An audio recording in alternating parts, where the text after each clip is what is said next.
ભૂપેન્દ્ર પટેલની સરકારે 2026-2027ના વર્ષ માટે કુલ 4,08,053 કરોડ રૂપિયાનું બજેટ રજૂ કર્યું છે। ગયા વર્ષની સરખામણીએ આ બજેટમાં 10% જેટલો વધારો કરવામાં આવ્યો છે। બજેટની મુખ્ય જાહેરાતો ઉપર નજર કરીએ તો 6 ક્ષેત્ર માટે ઇકોનોમિક માસ્ટર પ્લાન રજૂ કરવામાં આવ્યા છે। આ સિવાય ધોલેરાના ઇન્ફ્રાસ્ટ્રક્ચર માટે 182 કરોડની જોગવાઈ કરવામાં આવી છે। આ સિવાય ઉદ્યોગ અને ખાણ માટે ₹9,873 કરોડની જોગવાઈ કરવામાં આવી છે, તો એમએસએમઈ માટે 1,775 કરોડની ફાળવણી થઈ છે।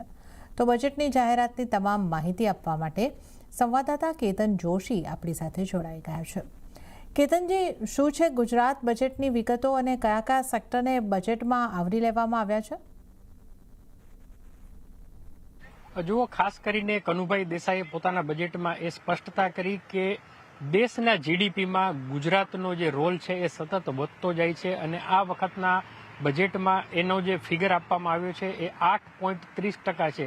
એટલે કે કોઈ અન્ય રાજ્ય કરતાં ગુજરાત છે એ દેશના જીડીપીમાં સૌથી વધારે યોગદાન આપે છે એવી પણ વાત થઈ। એ ઉપરાંત સૌથી સારી બાબત એ પણ ગણવામાં આવી છે કે પર કેપિટા જે ઇન્કમ છે ગુજરાતની એ જે દેશનો સરેરાશ છે એના કરતાં 1/3 વધારે છે। એટલે કે એમાં પણ આપણે ખૂબ આગળ વધી રહ્યા છીએ। અન્ય રાજ્યોની સરખામણીમાં જે દેશની સરેરાશ માથાદીઠ આવક છે એમાં પણ ગુજરાત છે એ અવ્વલ છે એવું દર્શાવવામાં આવ્યું છે। આ ઉપરાંત સૌથી વધારે જે બજેટ ફાળવવામાં આવ્યું હોય તો સ્વાભાવિક છે કે કૃષિ અને કિસાન કલ્યાણ ઉપર 24,022 કરોડનું છે એ અહીંયા ખર્ચ કરવાનો એક બજેટ રાખવામાં આવ્યું છે।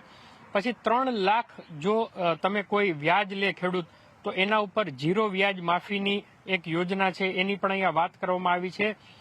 પાકિસ્તાન તરફથી વારંવાર જે બોર્ડર એરિયા છે ત્યાં મુશ્કેલી ઊભી કરવામાં આવે છે તો 20 કરોડના ખર્ચે એન્ટી ડ્રોન સિસ્ટમ જે પહેલી વખત ગુજરાત પોતે એમાં છે એ બજેટ ફાળવણી કરતા હોય છે। આ કેન્દ્ર સરકારનો વિષય છે છતાં પણ ગુજરાત છે એ અલગ અલગ અમુક જગ્યાએ એ સ્પેસિફિક જગ્યાએ એન્ટી ડ્રોન સિસ્ટમ પણ લગાવવા જઈ રહી છે।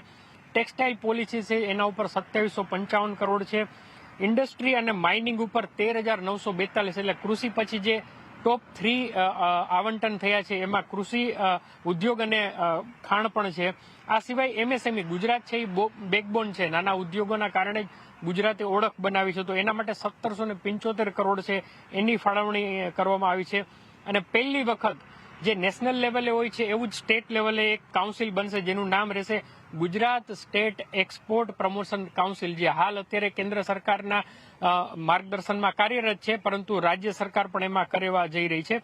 ધોલેરા અને સાણંદને ગ્લોબલ સેમિકન્ડક્ટર હબ બનાવવાની દિશામાં પણ ગુજરાત છે એ પગલાં ભરશે। અમુક રકમની ફાળવણી પણ કરવામાં આવી છે અને 28 તારીખે પ્રધાનમંત્રી દેશની પહેલી સ્વદેશી સેમિકન્ડક્ટર ચીપનું ઉદ્ઘાટન માઇક્રોનના પ્લાન્ટમાં કરવામાં આવે છે। તો ધોલેરા અને સાણંદને આ રીતે સેમિકન્ડક્ટર હબ બનાવવામાં ગુજરાત આગળ વધે છે અને એઆઈ હબ બનાવવા માટે આઈ હબને પણ ફાળો આપ્યો છે અને એઆઈ ઇનોવેશન ઉપર પણ ખર્ચ કરવાની વાત છે। દાહોદમાં ગ્રીનફિલ્ડ એરપોર્ટની ઘોષણા કરવામાં આવી છે। આ એક અલગ વસ્તુ થઈ ગઈ।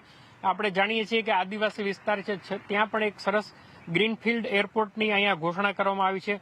આ ઉપરાંત ધાર્મિક સ્થળો અને ગ્લોબલ ટુરિઝમ ઉપર 6,000 કરોડનું અલગથી એક ફાળવણી પણ કરવામાં આવી છે જેમાં મોટા મંદિરોનો પણ સમાવેશ થાય છે અને ગુજરાતને ટુરિસ્ટના મેપમાં વધારેમાં વધારે આગળ લઈ જવાય એના માટેના પણ પ્રયાસ છે।